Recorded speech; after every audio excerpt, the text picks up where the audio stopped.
మెరుపు వెంట పిడుగు ఒక మంచిలోన చెడుగు లోకమంతా ఇదే తీరు చెల్లమ్మ చెల్లమ్మ లోకు వెళ్తే కథే వేరు పిచ్చమ్మ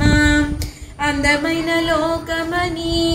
రంగు రంగులుంటాయని అందరూ అంటుంటారు రామ రామ అంత